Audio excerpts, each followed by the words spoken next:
반갑습니다. 맨날 이런 데 앉아서 남의 지부에 가고 그랬었는데 오늘은 제가 이 자리에 앉아서 여러분을 뵙네요. 네, 특별히 오늘 더 반갑습니다. 오민혜 배우님이 들어오시기 전에 저한테 저랑 만난 적이 있나요? 라고 여쭤보더라고요. 그래서 제가 영화제 가서 춤 추실 때 인사드렸었습니다. 기억을 못 하시더라고요. 네. 아니 오늘 이렇게 이 자리에 오셨는데 잠깐 짧게만 얘기하셨는데 소감을 요즘 너무 많이 또 개봉을 하고 있기도 하고 심지어 윤신혜가 사라졌다로 연기상도 받으셨고 굉장히 배우로서 살맛나는 타이밍이 아닐까 싶기도 하거든요. 와, 내 동네라고 와 저한테 포커스를 맞춰주시는 거 봤어요. 네. 네, 감사합니다. 네, 요즘 아주 즐겁고 행복한 나날을 보내고 있어요. 다 독립영화를 사랑하는 여러분들 덕에 제가 지금의 행복을 누리고 있다라고 생각을 하고 있습니다. 감사합니다. 까먹었네요. 저 화작을 맡은 배우 오민혜입니다. 아마 이제 오민혜 배우님은 워낙 독립영화를 사랑하시기도 하지만 독립영화계가 너무나 사랑하는 배우고 절대 잃을 수 없는 소중한 보물이기 때문에 너무 많은 제안이 들어갈 거라고 생각을 해요. 그런데 배우님이 보시기에 이 첫 번째 아이 처음 제안 받으셨을 때 이 작품의 매력은 무엇이었을까요? 혹시 그때 다른 작품이랑 겹쳤는데 그거 말고 이거 할 거야 이런 건 아니었는지. 그것도 하고 이것도 하고 그러면 되죠. 네네. 화자 역할은 제가 그 전까지 해보지 않았던 역할이었죠. 보통은 도시적이거나 너무나 평범한 엄마 역할이거나 뭐 아니면은 좀 제가 뭔가 좀 이렇게 날카로워 보이는 그런 것들이 있으니까 좀 그랬던 부분들이 있는데 이 역할이 들어왔던 거죠. 재중동포 역할이었고 또 감독님은 저한테 원했던 것은 어떤 사회적인 편견에 의한 그래서 위축되어 있던 어떤 그런 인물로서 보여지길 바라는 그런 인물이었어요.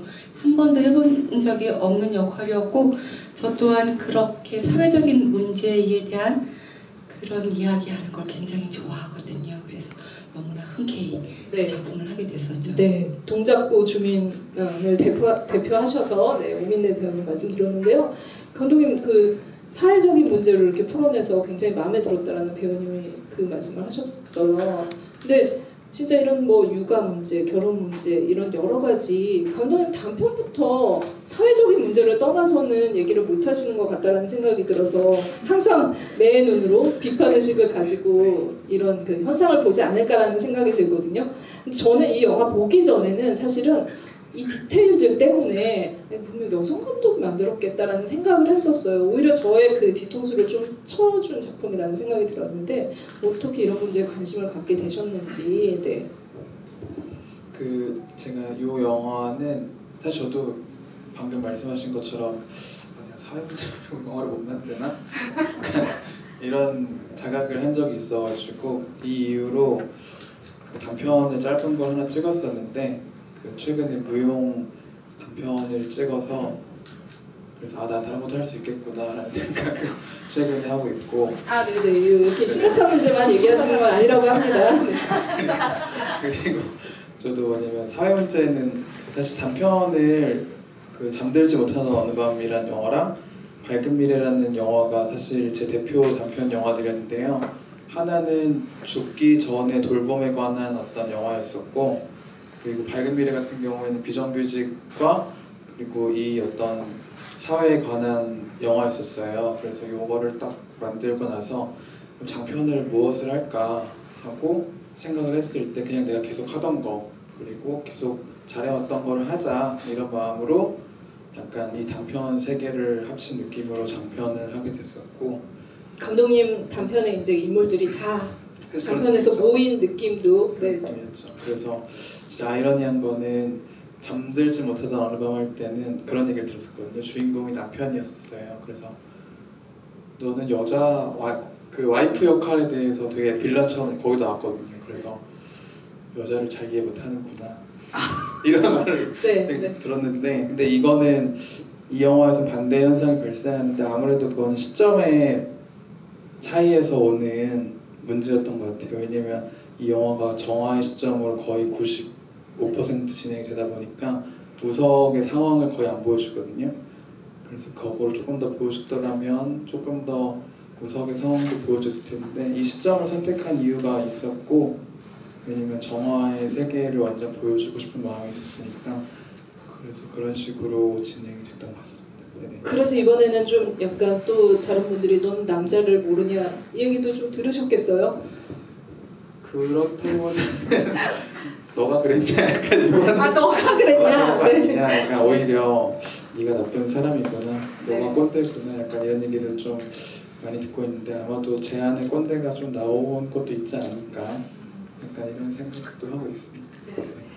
그 사실 영화에 지금 95% 말씀하셨는데 안 나오는 씬이 없을 정도로 고군분투를 하는 정화 역할을 박하선 배우님이 하셨고, 이 역할을 박하선 배우님이 하는 게 어떻게 보면 응당당연하다라는 생각을 했어요. 그러니까 가장 잘 이해하고 있지 않을까라는 생각을 전작들을 보면서, 그 며느라기, 산후조리원 이렇게 장르도 다르고 톤앤매너도 다르지만 어느 정도 그 정화의 상황들이 다른 공간 안에서 이미 펼쳐지고 있었고 그 캐릭터에 대해서 다양하게 연구를 해오지 않았을까라는 생각이 들어서 이번 이제 그 첫 번째 아이 재앙 받고서도 좀 한편으로는 하고 싶은 마음도 있고 도전, 그리고 또 한편으로는 조금 좀 밀어내고 싶은 생각도 있었겠다라는 생각도 드는데 어떤 마음이셨는지, 또 어떤 매력을 느끼셨는지. 이거는 그때 3년 전에 찍었던 작품이라 그때는 산후조리원 며느라기 훨씬 이전이었어요. 이게 오히려 첫 번째 아이군요. 네네. 그래서 오히려 그때는 그런 역을 안 해본 상태였어서 이 작품이 들어왔을 때 나한테 엄마를 맡겨주네? 되게 의외다 라고 생각을 했어요. 그래서 감독님한테도 여쭤봤는데 왜 근데 저한테 이런 걸 맡길 생각을 하셨냐, 난 너무 좋은데. 그랬더니 잘하실 수 있을 것 같다고, 지금 뭐 나은 지 얼마 안 됐고 비슷할 것 같다. 그래서 되게 재밌다. 그래서 하게 됐고, 그래서 되게 자신 있으니까 하고 싶었던 역할이었고, 그리고 밀어내고 싶다기보다는 뭔가 내가 잘할 수 있을까? 원래 하던 거긴 하지만 평소에는 그걸 연기로 보여준 적은 거의 없으니까 이렇게 미혼이었을 때 엄마 역을 해보니까 아무리 노력해도 안 채워지는 조금이 있더라고요. 근데 그걸 한번 겪어봐서 내가 잘할 수 있을까 했는데 뭔가 해봤던 거고, 그리고 감독님이 믿어주시니까 좀 도전하고, 이 이후부터는 그냥 그런 뭐 며느라기 산후조리원에 들어오면 그냥 할 수 있어 이렇게 이미 나는 첫 번째 그러니까 애랑도 찍어보니까 그러니까 시행착오를 겪으니까 할 수 있겠더라고요. 네. 그래서 애기도 좀 컨트롤하면서 찍어야 되는데 그런 것도 해봤어서 오히려 이 작품이 뭔가 용기를 갖게 해준 작품이 아닐까. 그 며느라기의 어떤 고군분투나 아니면은 진짜 산후조리원의 그런 상황 같은 것들을 어떻게 보면은 감독님이 열어주신 거이기도 하네요. 다 많은 배우분들이 있으셨을 텐데 아까 말씀하신 것처럼 왜 박하선 배우님을 떠올리신 거예요?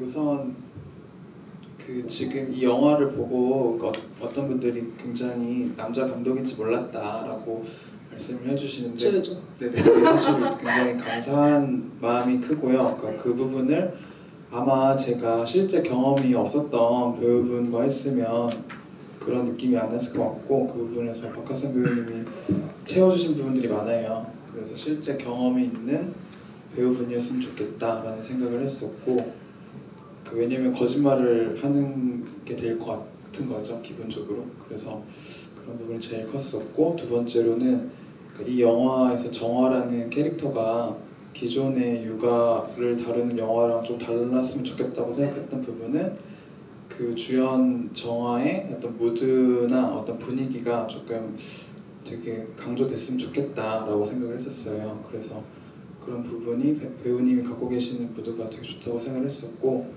그래서 제가 제안을 드리게 됐던 것 같습니다. 알겠습니다. 박하선 배우님의 필모에서 굉장히 중요한 작품을 제안 주셨고, 같이 어떻게 보면 굉장히 잘 그 호흡이 맞았다라는 생각이 들어서 이렇게 리얼한 연기가 나오지 않았을까 싶습니다. 95%를 지금 박하선 배우님이 책임지고 달려간다라고 하셔가지고, 다른 배우분들도 계시겠지만 그 중에 오덕민 배우는 몇 %를 하신 걸까요? 네. 퍼센트로 네. 아, 저한테 질문하신 거죠? 네, 우석은 몇 퍼센트를 차지하고 있나요? 아니, 우석은 몇 %를 차지하고 있나요? 많은 아니 그 퍼센트라는 얘기가 비중이 아니고 시점을 얘기를 하는 네. 거라서 누구의 시점으로 계속 바라봐지느냐 그러니까 이런 느낌에서 또 그런 비중의 퍼센트랑은 또 다른 것 같습니다. 우석이 진짜 비집고 들어갈 틈이 없을 정도로 어떻게 보면은 그 정화의 어떤 그 분투 같은 것들이 많이 느껴지기도 했지만 저는 이제 그 많이 이제 이 작품 처음 봤을 때 비교하게 된 건 82년생 김지영의 공유 배우가 연기했던 역할이었어요. 그 남편 굉장히 자상하잖아요. 어떤 의미로는 이거 너무 현실적이지 않은 것 같은데 근데 다 보고 다 계속 곱씹으면서 두 명이 아주 자상해도 아니면 아주 무심해도 둘 다 문제가 있구나. 그 문제가 있는 거에는 개인의 문제도 있지만 진짜 그 우석이라는 캐릭터가 항변하듯이 나는 어떻게 나도 어쩔 수 없어라는 얘기를 하게 만드는 그런 이 지금 분위기가 있다라는 생각이 들어요. 어떤 뭐 사회적인 환경 자라왔던 것들도 있을 테고 남편으로서 가장이라는 뭔가 약간 이름 같은 것들로 본인이 더 나가서 일을 해야 된다는 생각도 있을 테고 복잡하지만 그러나 이제 여전히 남는 건 아주 진짜 나쁘고 빌런이다. 내가 저 입장에서 우석을 바라보면 진짜 때려주고 싶겠다라는 생각이 들었어요. 그래서 오동민 배우님은 좀 우석을 어떻게 생각하시고 연기를 하셨고 그 5%의 시선을 어떻게 획득해 나가셨는지. 저는 일단은 개인적으로 95%를 만들어주는데 일조했다라는 격하게 끄덕여 주셔서 감사한데 그런 자부심으로 우석을 대했고요. 그리고 일단은 우석은 일단 제가 이제 그 어떤 작품을 할 때마다 그 작품이 이제 제 역할이 빌런이건 아니건 그 제가 받아들이고 이해할 수 있는 범위 내에서 이렇게 그 인물을 받아들여야 된다고 생각하거든요. 근데 우석을 객관적인 시선에서 바라보면은 어떻게 보면은 이 영화 안에서는 빌런의 역할로 존재할 수도 있다고 하지만 저는 개인적으로 이 사람이 가지고 있는 그런 페이소스가 조금씩 묻어났으면 좋겠다라고 생각을 했고 그리고 이 인물이 그렇게 열심히 노력하고 최선을 다하지만 그 최선을 다하는 안에서 미필적으로 정아에게 상처를 줄 수밖에 없는 상황을 어떻게 하면 만들 수 있을까 이런 지점에서 고민을 했던 것 같습니다. 네. 아마 이제 이렇게 생각하는 것과 실제로 대사를 뱉는 그러니까 예를 들면 다 너를 위한 거야 그만두면 된다라고 얘기를 하는 그 대사를 내뱉을 때의 심정은 또 달랐을 것 같은데 우석을 그렇다면 오동민 배우는 어느 정도 이해하셨는지 오동민이라는 사람으로서 우석을 좀 변호를 하거나 아니면 비난을 한다면 아니 근데 되게 정말 편협한 시각과 작은 그릇으로 자기 세상 안에서만 이렇게 정답을 찾고 그 안에서 어떻게 보면 폭력적으로 정답을 강요하는 꼴이잖아요. 당신 잘못 하나도 없어라는 말이 자기 안에서 이제 정답을 찾아서 그래 정리하고 뱉을 수밖에 없었던 거니까 옹호도 비난도 안 해도 되나요?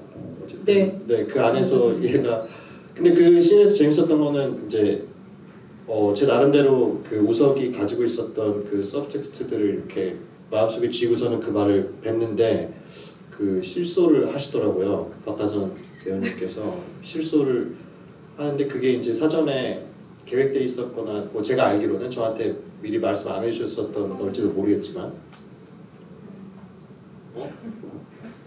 대본에 없었던 없었나 보다. 그러니까 나도 그게 처음에 바로 이제 리허설 때부터 그렇게 웃겠다 이렇게 약속된 부분이 아니었고 제가 뵙고 나서 몇 번째 테이크를 가고서는 이렇게 웃었는데 그게 굉장히 크게 와닿았거든요. 뭐지 이 여자? 이런 느낌이 들었어서 되게 배우로서 선물 같은 순간이었는데 그러니까 이제 그때 조금 벙 쪘던 게 우석에 가장 가까웠던 모먼트가 아니었나 싶어요. 근데 사실 그걸 또 만들어준 게 사실 또 계시니까 박하선 배우님이랑 감독님이 만들어준 거죠. 그 장면 좀 얘기를 박하선 배우님한테도 들으면 좋을 것 같아요. 여러 테이크 많이 만들어줘. 네, 굉장히 말씀은 이렇게 하셨는데 사실 찍으면서도 이래도 돼? 괜찮은 거야? 막 이렇게 되게 걱정을 하셨어요. 그래서 괜찮아, 이 정도면 굉장히 나이스한 남편이라고. 왜냐면 이렇게 주변 얘기를 들어보면 한창 때는 많이 싸우고 이렇게 잘 모르기 때문에 서로 막 이런 모습이 나올 때가 있거든요. 근데 그래서 되게 걱정을 많이 하셨어요. 괜찮다고 했었고, 그리고 그 장면 같은 경우에는 지금 감독님도 그렇고 저도 그렇고 그 대본에 있었는지 없었는지도 잘 기억이 안 나요. 너무 오래됐어요. 그래서 근데 감독님의 특징이 또 뭐 대본을 떠나서 일단 한두 테이크에 오케이를 하시고 그 다음에 다른 컨셉으로 두세 테이크를 또 가시거든요. 그래서 그 중에 픽을 하신 거라서 그게 진짜 대본이었는지 아닌지 저희도 잘 기억이 안 나는데 그 장면을 할 때는 그냥 제 모습이 나왔던 것 같아요. 그러니까 이게 아이가 어렸을 때 많이 서로 부부가 많이 싸우게 되거든요. 잘 모르니까 서로. 그때 뭐 서로 비웃기도 하고 진짜 그런 제 모습이 나오지 않았나. 그래서 남편도 여기 와서 보고 갔는데 굉장히 그때 생각을 하지 않았을까. 그런 생각이 들더라고요. 나한테 객석에 앉아있는 나한테 하는 것 같은. 그래서 뭔가 되게 그분은 나의 본 모습을 여기에 많이 담겼으니까 그걸 보고 오지 않았을까. 이거 세다. 네, 아니 왜냐면 제가 다 이 똑같은 방식으로 비난도 할 수 있고 좀 나쁘다라는 생각이 드는 건 이게 1차적인 책임이 자기한테 없다라는 생각이 있기 때문이에요. 그러니까는 일단 책임은 그 엄마한테 있고 네가 엄마니까. 네가 그리고 이제 그러니까 모든 거를 다 해야 되고 나는 도와주는 사람이니까 그렇기 때문에 친절하게 대해도 아니면 무심하게 대해도 똑같이 문제가 있다라는 생각이 들고 그래서 그 톤 안에서 이 오동민 배우가 굉장히 어려운 과제를 수행을 한 게 아닐까라는 생각이 들었습니다. 그래서 이 모든 지금 오신 분들이 정화와 관계를 맺는 사람들이잖아요. 어떤 이제 이 세계 안에서. 근데 이제 그 집안에서는 이런 문제가 있고 회사로 나가면은 결국에는 이제 자기의 어떤 과거의 모습일 수도 있고 이제 또 이제 그 같은 여성이라는 어떤 출산을 하고 육아를 할 수 있는 가능성을 가진 여성의 입장에서 이 정화를 바라보는 어떤 인물도 굉장히 중요했고 그 부분에 대해서 공성화 배우님이 연기를 하신 지연 캐릭터가 또 가지고 있는 여러 가지 의미들이 있는 것 같아요. 근데 지연 같은 경우 너무 당당하죠. 나는 그렇게 안 살 거야. 그리고 우리 엄마도 그렇게 안 살아도 된대. 그래서 나도 이렇게 안 살 거야 라고 하지만 그 당당함의 기반이라는 게 굉장히 붕괴될 가능성이 크다라는 건 거죠. 이게 사실 제도적 뒷받침이 전혀 없기 때문에 정화는 그렇게 될 줄 몰랐었잖아요. 전혀 몰랐는데 내가 막상 이제 그 길로 가보니 가시밭길이 있었다는데 지연이라는 캐릭터는 그 부분을 좀 얄밉게 또 어떻게 보면은 적대적으로 표현을 해야 되는 그런 또 캐릭터이기도 했어요. 그래서 어떤 느낌으로 어떤 생각 감독님과 얘기 나누시면서 연기하셨는지. 네. 지연. 되는 거 됐다. 됐다. 이거야 돼. 근데 그 처음에 기호를 받았을 때 그 두 가지가 거의 공존하는 캐릭터라서 그냥 얄미운 친구도 아닌 것 같고 사실 처음에는 이정화 대리를 되게 송 팀장님이 그런 얘기도 하시지만 이정화 대리 되게 무서운 사람이야. 일도 철두철미하게 하고 그래서 와 저렇게 되게 멋진 선배 그런 얘기도 미리 들었었고 근데 저는 그러니까 비혼주의자라고 되게 당당하게 외치는 친구이기도 하지만 진짜 언제 또 잘릴지 모르는 입장에 놓여 있어서 이거를 어떻게 표현을 해야 될까 무조건 계속 당당할 수만 또 없고 그래서 그 포인트에서 제가 나눠서 이렇게 생각을 했던 것 같아요. 처음에는 이런 마음이었다가 점점 정화가 일을 중간에 그만두고 막 가고 이러면서 나도 더 이렇게 좀 자리를 꿰찰 수 있지 않을까? 이런 식으로 변화해갔던 것 같은데 지연이가 저는 이 캐릭터가 되게 그때 당시에 저와 많이 공감이 됐던 상황이었던 것 같아요. 되게 즐겁게 놀고 친구들이랑 재밌게 또 시간도 보내면서 일도 열심히 하고 싶고 근데 또 배우로서 사는데 또 쉽지는 않으니까 처음 시작할 때 어떻게 해나가야 되지? 거기에 공존하는 그런 캐릭터였었어가지고 되게 공감이 많이 됐었는데 그 당시에 제가 찍고 나서도 사실 지연이는 어떤 분께서 이렇게 질문을 해주셨는데 지연이는 이제 어떻게 됐을까요? 그 이후에 근데 저도 사실 사람 생각이 자꾸 변하니까 그 비혼주의 얘기를 할 때도 혹시 생각이 달라지면 달라질 수도 있겠지만 이런 대사가 있거든요. 그 카페에서 같이 대화를 나눌 때.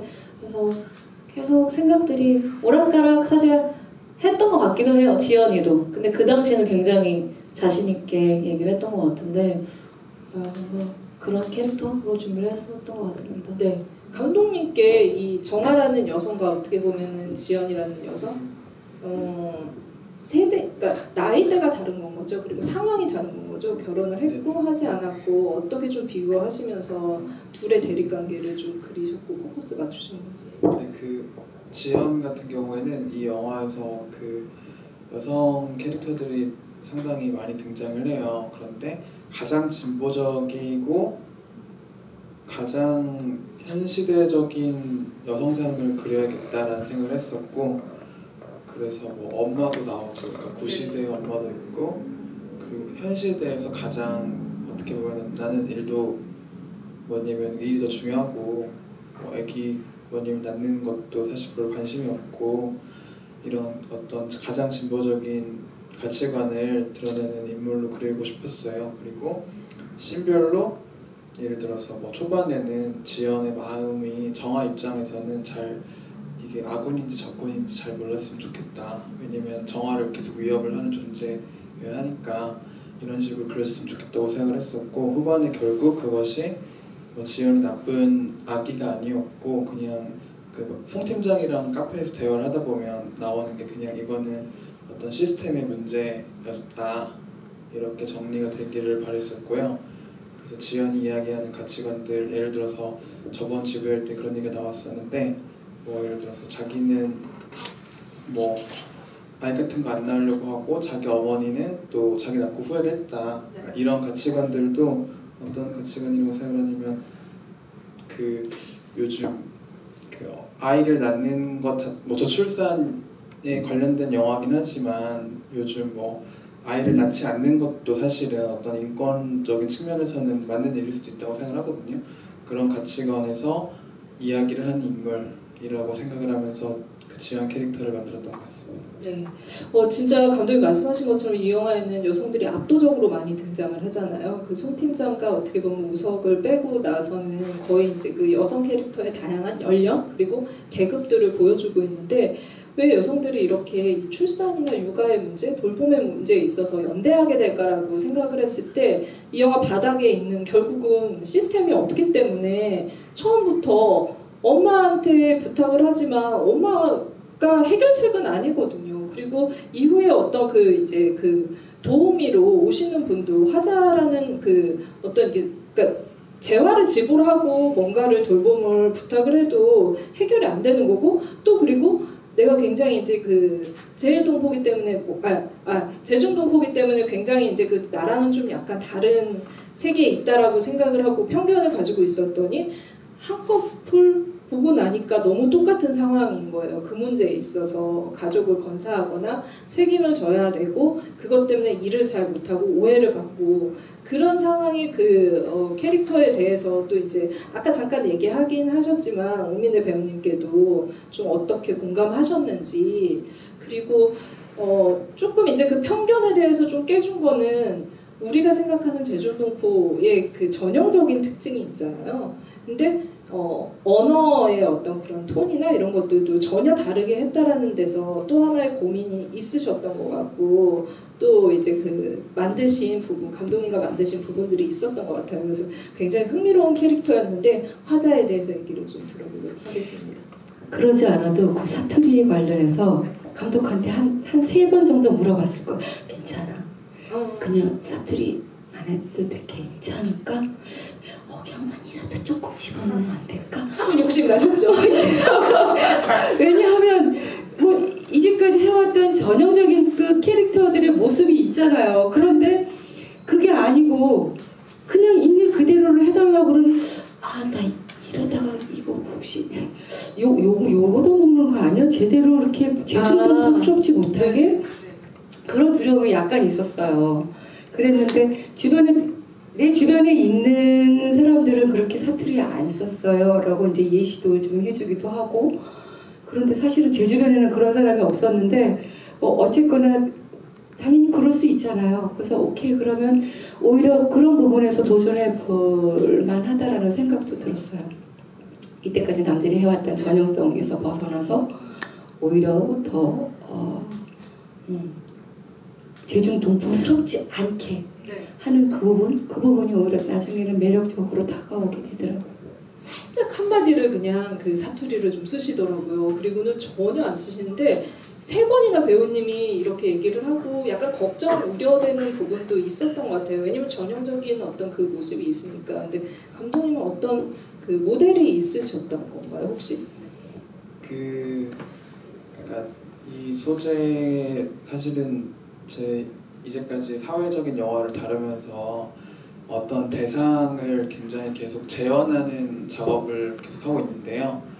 근데 계속 민감하거든요. 왜냐면 누군가는 실제로 존재하고 있는 분들이고 누군가는 정말 이 영화를 보고 전 상처받지 않았으면 좋겠고 최소한으로 그런 마음으로 계속 만들고 있어요. 왜냐면 그렇지 않으면 되게 대상을 뭐라고 해야 될까? 착취하는 것 같은 기분이 들기 때문에 그렇게 하지 않게 굉장히 노력을 많이 하는데 저 같은 경우에는 사실 제가 제주도 사람이거든요.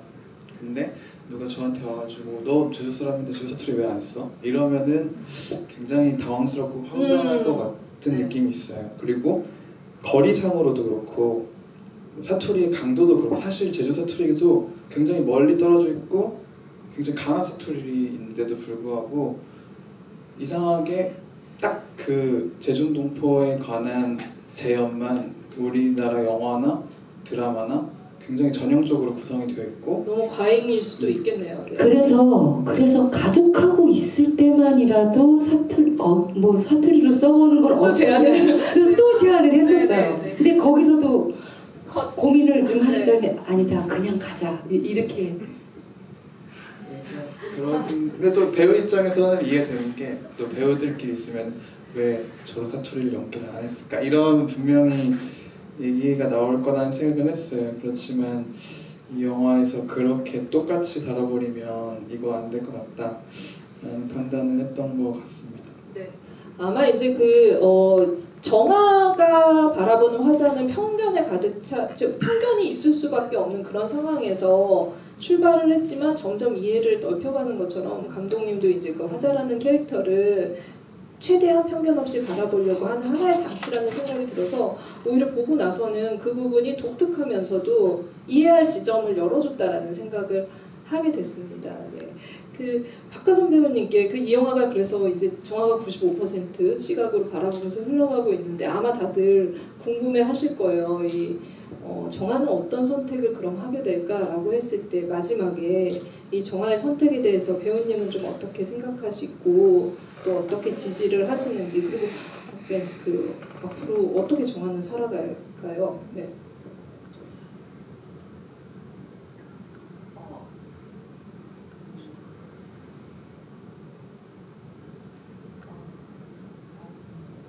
나오네요. 일단 완성이 된 결말로는 이게 어쩔 수 없고 그리고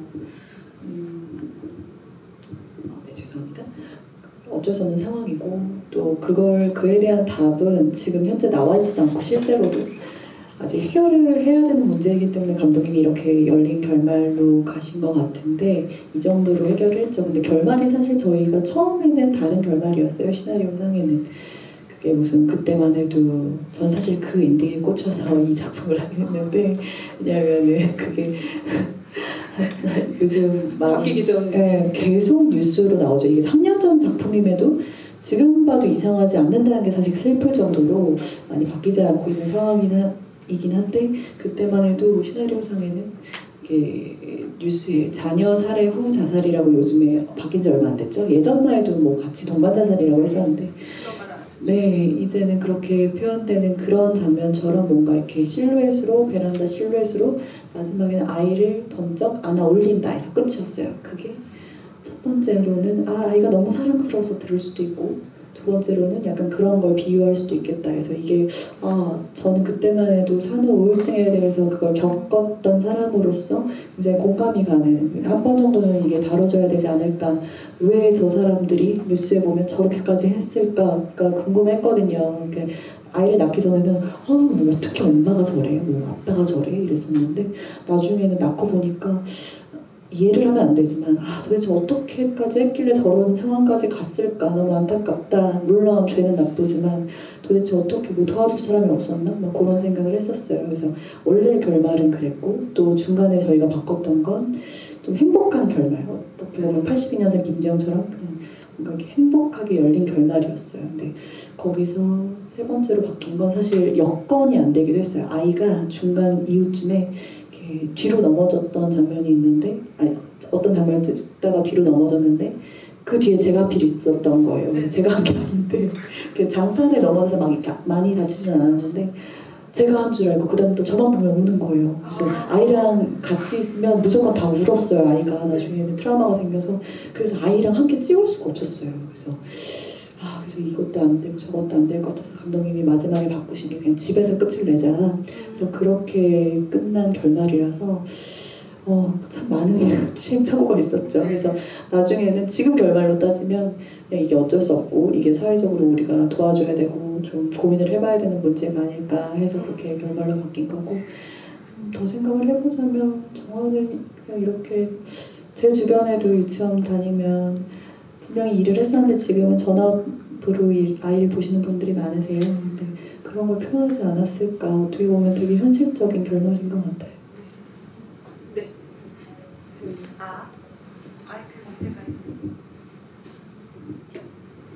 그러니까 저는 첫 번째 아이를 보면서 그냥 관객의 입장에서 느껴본 바는 감독은 아주 철저하게 아주 세밀하게 우리의 현실을 있는 그대로 정확하게 다 표현을 해주잖아요. 그리고 맨 마지막에는 정화가 미소 비슷하게 이렇게 약간 이렇게 무언가 여지를 주는 듯한 그런 결말로서 끝나잖아요. 그래서 저는 감독이 어떤 희망적인 메시지를 주고 싶었던 것이 아닌가라고 해석을 했어요. 그러니까 첫 번째라고 하는 건 우리가 생각할 때는 대체적으로 첫 번째 그러면 어떤 설레임을 받아들일 수 있지만 대체적으로는 두려움으로 받아들이기가 십상이잖아요. 그런데 우리는 늙어 죽을 때까지 첫 번째를 계속 경험하면서 가는 거예요. 네. 죽음조차도 우리는 첫 번째 경험을 하는 거니까. 네네. 그리고 뭐 나이가 먹었다고 그래서 그 부분에 대해서 우리가 능수능란해지고 베테랑이 되는가? 아니거든요. 여전히 우리는 맨날 실수하고 조금은 제가 더 살아봤더니 안 그래요. 더 실수 많이 하고 상처도 더 많고요. 엉망이에요. 그런데 그렇다고 해서 그걸 그대로 내버려둘 것인가, 우리가 두려워만 할 것인가, 그러지 말자. 저는 그 메시지가 있다고 보거든요. 그럼에도 불구하고 우리가 노력하는 부분이 있어야 된다라는 그런 걸로 저는 해석을 했어요. 그래서 희망적인 메시지, 어떤 사회적으로 우리가 노력할 수 있는 부분이 있을 것이고 또 개인이 할 수 있는 부분이 있을 것이고 또 가족이 함께 모여서 부부와 아니면 가족이 함께 의논하면서 풀어나가는 그런 노력들이 있을 거라고 저는 보거든요. 네. 끊임없이 노력하자. 그런 어떤 희망적인 걸로 저는 결론을 하고 있는 중입니다. 해석을 하셨습니다. 그러니까 제목이 진짜 말씀하신 것처럼 다 우리 모두 첫 번째잖아요. 근데 첫 번째 아이, 첫 아이, 첫째 이거를 사실은 이제 그 여성 엄마한테 너무 전가하는 거예요. 그러니까 계속 대사도 내가 지금 뭐 잘못하고 있나? 내가 정보가 없어서? 내가 지식이 없어서? 더 알아보지 못해서? 내 탓 때문에 아이가 아픈 걸까? 뭐 이런 걱정을 하게 만들고 자책을 하게 만드는 게 시스템이 부재해서거든요. 그러니까는 육아의 그 돌봄의 문제에 있어서도 시스템이 없기 때문에 계속 여성들한테, 그래서 지금 이제 그 나온 여성들이 세대도 다르고 계급도 다르고 상황도 다른데 나오지 않은 엄마를 비롯해서 모든 사람들이 세월이 지나고 계급이 달라도 다 똑같은 고민에 있어서는 그 편차가 없을 정도로. 그래서 약간 이제 그 감독님이 전공 분야인 사회 문제로 첫 번째 아이도 풀이를 할 수밖에 없어지는 상황인 것 같아요. 네. 감독님도 결말에 대해서 한번 이게 어떻게 뭐 풀어나가야 될지 그런 부분에 대해서 생각하신 부분이 있다면 좀 첨언을 해주셔도 좋을 것 같습니다. 그 지금 엔딩은 사실 초보 엔딩이 딱 지금 엔딩이었고 저희가 여건상으로 여러 가지가 안 돼서 다시 지금으로 돌아왔는데 저는 그런 것 같았어요. 왜냐면은 이 영화를 보고 그러니까 너무 희망적으로 끝내는 것도 제 스스로 무책임한 것 같다는 생각이 들었고 왜냐면은 대책 없는 희망을 주는 것 같은 느낌이 드는 거죠. 이렇게 다 힘든 것들 보여줬는데 희망을 딱 던져주면은 너무 무책임한 것 같고 그리고 반대로 너무 비극적으로 끝내도 너무 힘들어 많이 보는 사람들이 너무 힘들고 아니면 너무 절망적일 것 같은 느낌이 들어서 그 가운데 있는 지금 같은 담담한 엔딩으로 끝을 낸 것 같아요. 그리고 제가 아까 그런 얘기 했었는데 이 영화를 만들면서 좀 참고했던 영화들이 몇 개 있었는데 제가 네. 엄청 비슷하지는 않는데 한 60년대에 나루세 미키오의 밥이라는 영화가 있어요. 근데 공교롭게 또 이 밥 같은 엔딩으로 그 영화엔 밥 장면이 그렇게 엔딩으로 나오진 않는데 근데 제가 그 영화 보면서 그런 생각을 했었거든요. 아니 근데 60년대도 이런데 지금도 똑같네 이러면서 그러면서 글을 썼던 기억이 나요. 그래서 그것도 좀 좋아지지 않았나요?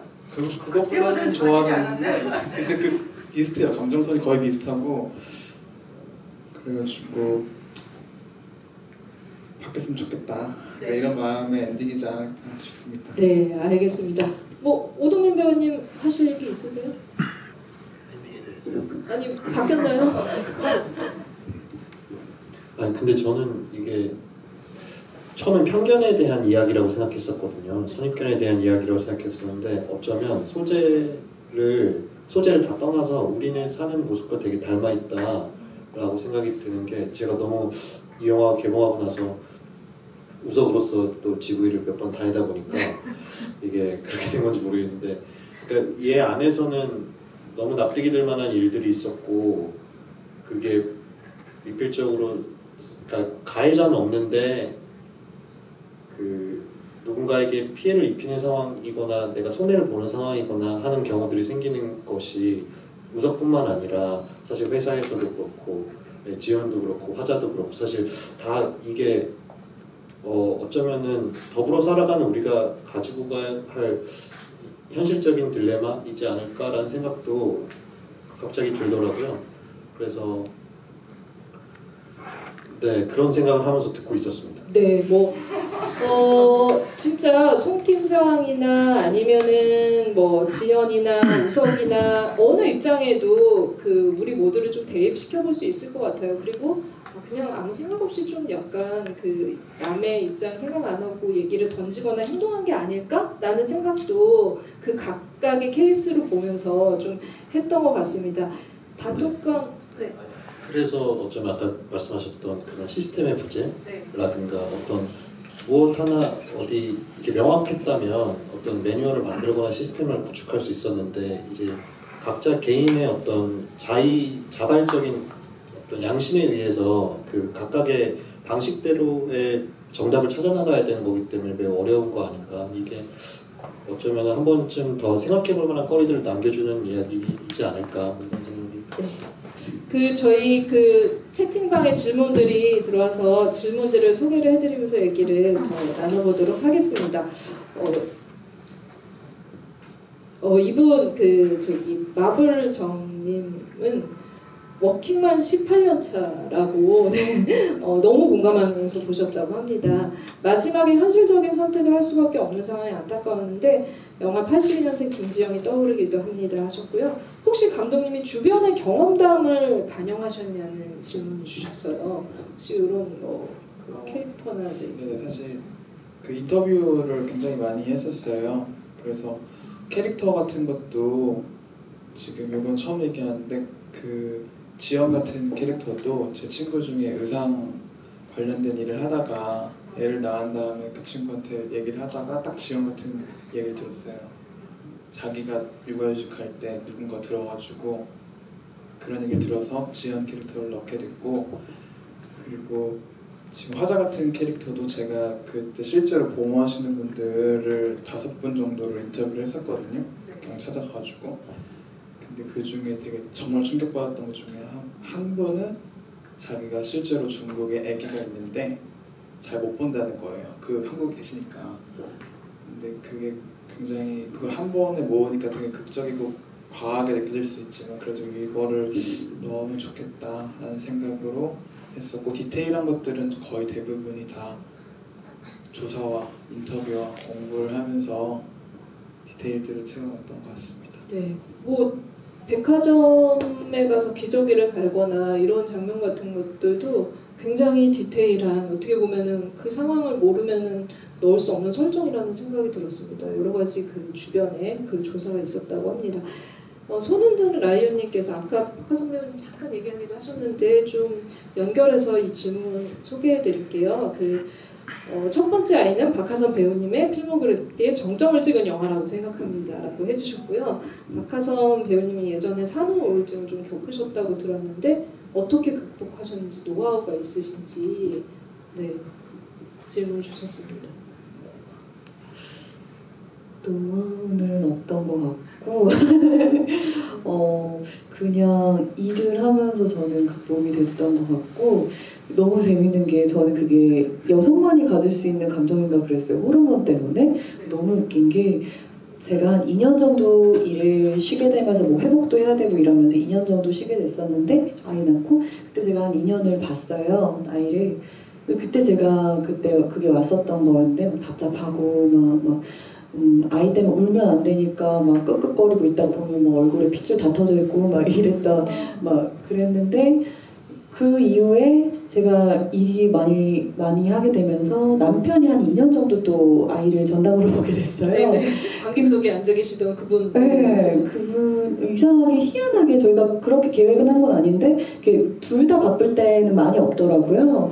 근데 그렇게 보게 됐는데 어느 날 남편하고 막 이렇게 식탁에서 막 앉아서 얘기를 하는데 점점 막 흥분을 하더니 되게 예민해지더니 막 이렇게 막 서러워하는 거예요. 거의 울랑말랑. 그래서 왜 그래 이러다가 보니까 갑자기 스치는 게, 나 2년 전에 내가 저랬는데 이 사람이 이게 여자만 오는 게 아니구나, 남자도 전담으로 육아를 하니까 약간 그게 오더라고요. 그래서 너무 신기했어요. 그래서 이게 엄마들이나 여자만 걸리는 게 아니라 아이를 보는 게 나보다 조금은 힘이 더 셀 수 있는 남자가 봐도 이게 힘든 일이구나, 안 힘들 줄 알았는데 남편도 힘들어 하더라고요. 그래서 그게 너무 재밌었어요. 그래서 이게 되게 이 사람도 뭔가 그때 나처럼 뭔가 필요하구나, 저를 보는 것 같아서 뭔가 그분도 일을 하면서 또 괜찮아지고 서로 좀 그랬을 텐데, 사실 전업으로 보시는 분들은 어떻게 하나 싶어요.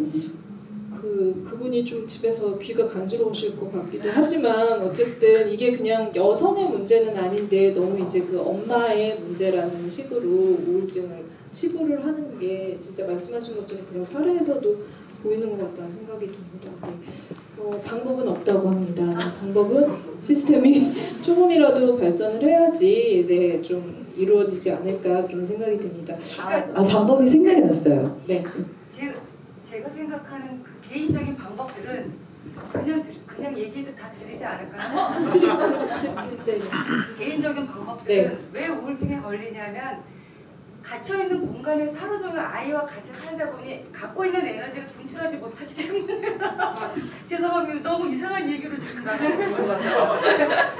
그런데 그렇게 갖고 있는 운동 에너지를 써야 된다는 거예요. 근데 아이랑 같이 앉아갖고 그 아이하고 같이 살려고 그러니까 그게 그래서 생겨나는 우울증이 저는 굉장히 큰 퍼센티를 차지한다고 생각해요. 네, 진짜 그러니까는 계속 여기서도 이제 우석이 얘기하잖아요. 집에서 아이랑 같이 있는 게 더 행복하지 않을까라고 얘기하고 모성이 본능이라는 얘기를 하지만 사실은 모성보다는 자아 실현이 아마도 본능이거든요. 사람들한테는 그런 부분들이 사회적으로 관계 맺음이 계속 해결이 안 되고 누군가의 희생을 강요하는 이상은 똑같은 그런 그 우울감이 올 수밖에 없을 거라는 생각이 듭니다. 해결법이 하나 생각나는데 그렇게 답답할 때 어떻게 했냐면 남편이 이제 집에 오면 밤에 아이를 맡기고 저는 무조건 밤에 나와봤어요. 그래서 걸어 다녔는데 동네를 그 사이에 동네가 너무 많이 바뀐 거예요. 그렇게 보면서 되게 시원하고 좋다 이러면서 그 정도가 풀렸던 것 같아요.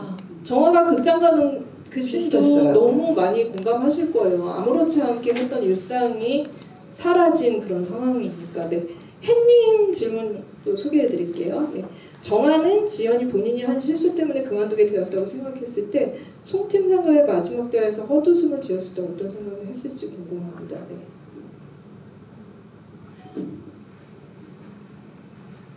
그게 굉장히 나에 대해서 그러니까 연기를 하면서도 되게 이게 어떻게 보면 드라마라면 되게 욕을 먹을 수 있는 상황이거든요. 이렇게 사실 사람은 다 장단이 있고 다 안 좋은 점도 있고 저는 진짜 100% 착한 사람도 못 본 것 같고 진짜 100% 못된 사람도 못 본 것 같거든요.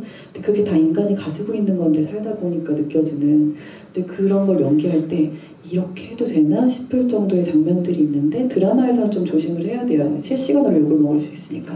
근데 영화인 경우에는 그렇게 끌고 가더라도 분명히 만회해야 할 포인트들이 있기 때문에 네, 욕을 많이 먹어봤던 입장으로서는 영화에서 그게 돼요. 그래서 굉장히 안심을 하면서 이렇게 실컷 그런 연기를 해보니까 굉장히 그러다가 그 순간에 자괴감도 좀 오지 않았을까? 나 왜 이러지? 나 왜 이렇게까지 됐지?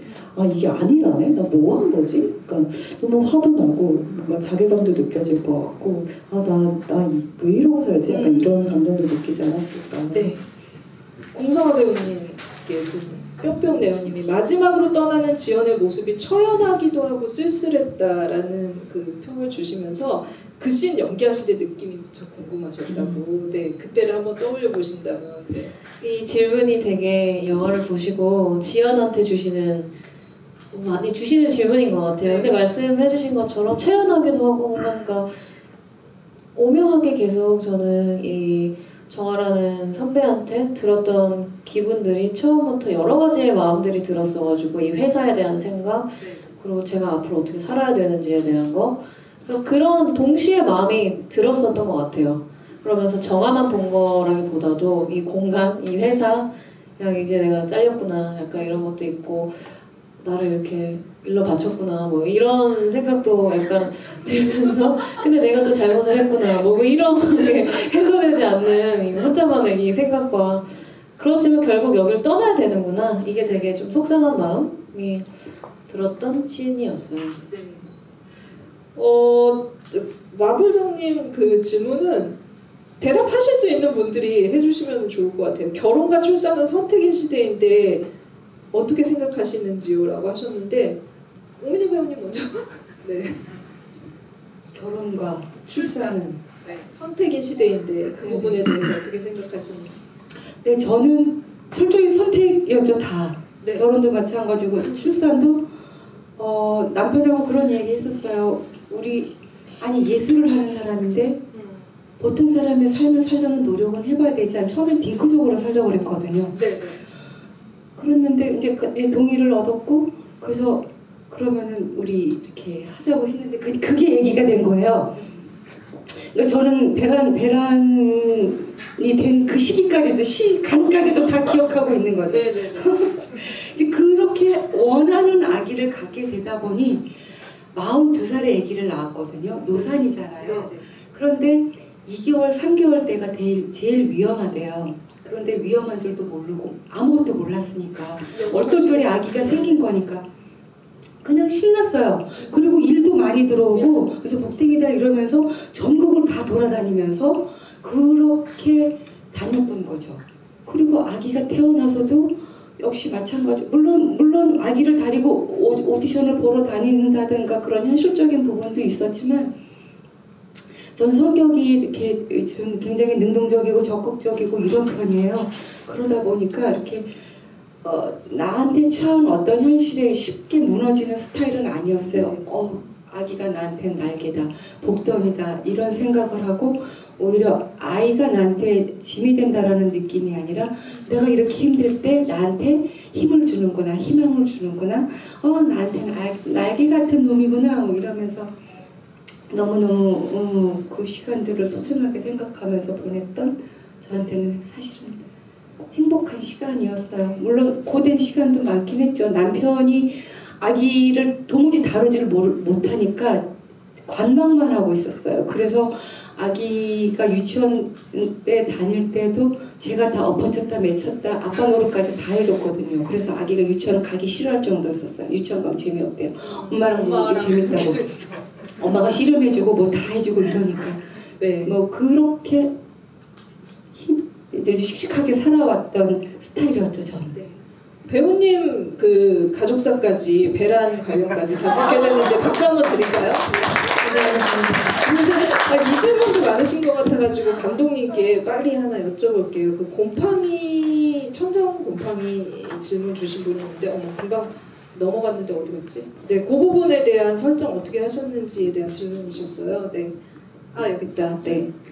천장에 얼룩 곰팡이 닦는 장면에서 제가 어떤 관계를 집으로 표현하는 것들을 계속 해보고 싶었어요. 그래서 예전에 잠들지 못한 어느 밤이라는 단편 영화에서는 어떤 설정이 있었냐면은 형광등이 깜빡이고 잘 이렇게 막 고장나가지고 그런 설정이 있었고, 근데 이번에는 곰팡이라는 설정이 솔직히 CG는 약간 좀 아쉽긴 하지만 그 곰팡이라는 설정이 계속 부식되면서 집이 뭔가 점점 커지는 곰팡이가 정화도 이제 뭔가 저항할 수 없이 뭔가 부식되는 것 같은 자기의 어떤 일상 같은 느낌이라고 생각을 했고, 그래서 정화가 일을 포기하게 되는 결정을 하는 시기가 언제냐면은 이 영화에서 그 닦다가 내려오는 장면 있잖아요. 의자에서 네. 위태위태롭게 닦다가 내려오는 순간이 이제 곰팡이를 포기하는 순간이잖아요. 닦기를.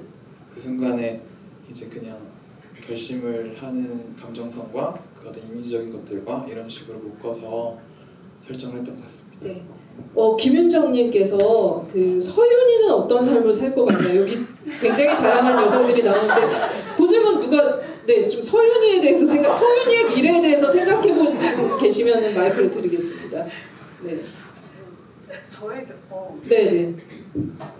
서윤이 중요하죠. 네. 이거 다 우리가 서윤이를 위해서 이 영화를 만든 거잖아요. 네, 한 번도 생각해본 적이 없는데 처음 듣는 질문이라 굉장히 너무 재밌네요. 저의 경우에 입각해서 설명을 해보자면 저는 사실 아이를 낳고 결혼을 해본 입장에서 아이한테 지금도 우스갯소리를 저희 애가 아직 딸이고 6살인데 너는 결혼 안 해도 돼, 너는 애도 안 낳아도 돼 막 이러거든요. 모든 엄마들이 그렇게 얘기해요. 저희 남편이 미쳤다 그래요. 근데 아니 오빠는 안 해봤잖아. 왜냐면 아직까지는 여자들이 포기해야 될 부분도 있고 희생해야 되는 부분도 있고 남자도 마찬가지지만 남자도 있더라고요. 근데 그리고 또 그냥 저희 아이가 아픈 게 싫어요. 저는 출산을 하면서 많이 고생을 해서 그래서 내 애가 아픈 게 싫기 때문에 지금은 그런데 뭐 나중은 또 잘 사는 걸 보고 싶기도 하겠죠. 근데 서연이는 저희 아이랑 비슷한 것 같은데 그러면은 선택을 더 하게 하지 않을까. 안 해도 괜찮아. 그리고 사실 제 욕심에 저는 제 아이를 키우고 나서 나중에 저희 아이의 아이까지는 못 키워줄 것 같아요. 그래서 그래 나 하려면 나. 근데 엄마는 안 될 거야. 엄마는 그냥 뭐 돈을 열심히 벌어서 돈으로 어떻게 뭐 이모님을 뭐 어떻게 하든 뭐 그런 식으로 좀 선택을 하게 하지 않을까. 첫 번째 아이를 키우는 이 영화의 그 분투가 사실 우리한테 굉장히 많은 질문들과 이야기할 거리를 준다라는 생각이 들어요. 근데 첫 장면과 거의 이제 그 마지막에 시장 장면에서 섰을 때 엄마랑 똑같은 자리에서 멈춰서잖아요. 계속 그 자리에서 멈춰서는 하는 앞으로 나갈 수 없다라는 생각이 드는데 우리가 진짜 앞으로 그 시장 통해서 어떻게 나올지에 대해서 좀 고민하는 시간이 되셨기를 바라면서 주변에 입소문도 많이 내주시기 바라고 마지막으로 한마디씩 인사 들으면서 끝내도록 하겠습니다. 배우님 먼저. 어쩌면 이 영화는 서윤이의 밝은 미래를 위해서 만들어진 영화가 아닐까 생각을 합니다. 그러면 지금 우리의 현실은 시스템도 부재하고 하지만 그럼에도 불구하고 많이 예전보다는 좋아졌다라는 어떤 그 희망적인 메시지를 갖고 우리들이 보다 더 노력을 해서 우리의 서윤이가 우리보다는 조금 더 진일보한 그런 사회에서 살 수 있도록 우리가 지금 많은 노력을 해야 되지 않을까 그런 생각을 합니다. 두려움에 짝꿍은 용기 내면서요. 우리가 용기 내서 발전된 사회를 위해서 애쓰자고요. 네네. 파이팅입니다. 자, 박수.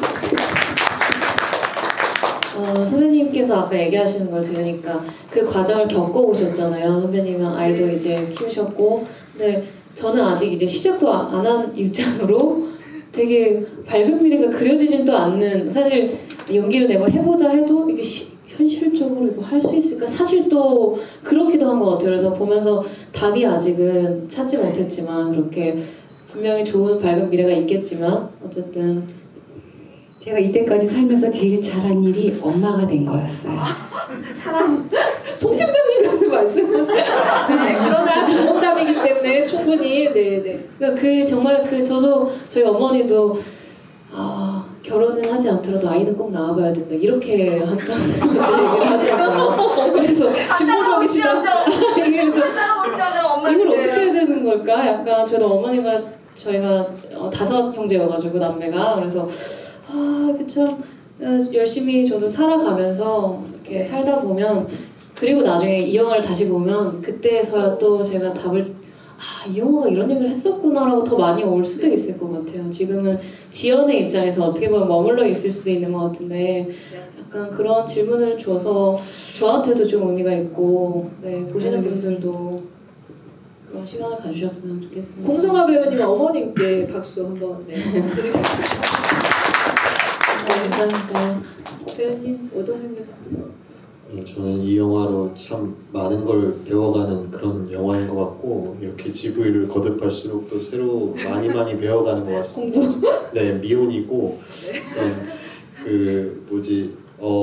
실패를 통해서 경험해야 성장할 수 있다 이런 말이 있는데, 그 실패가 꼭 내 것이어야만 되는 것은 아니다 이러더라고요. 그러니까 다른 사람들에게서 책을 많이 읽고 해라고 이런 것들로 연결시키던데, 아무튼 뭐 지금 주변에서 많이들 알려주시니까 저도 좋은 남편이 되기 위해서 노력하겠고요. 왜냐면 아까 전에 서윤이에 대한 질문 들었을 때 저는 무슨 생각이 우석으로서 먼저 들었냐면, 진짜 똑부러지게 키울 거야.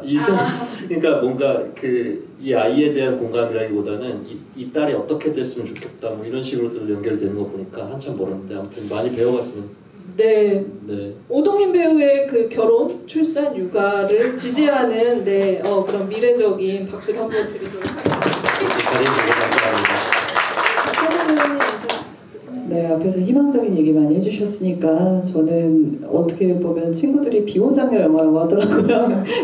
뭐 어쩐지는 모르겠지만 그냥 아까 또 물어보셨으니까 저희 같은 경우에는 지금 하고 있는 상태니까 혹시 선택을 하실 수 있다면 저는 무조건 선택이라고 생각하고, 최대한 물론 우리는 생물학적 나이가 있으니까 여자나 남자나 뭐 자기 자아 실현을 실컷 하시고 천천히 하시라고 하고 싶고요.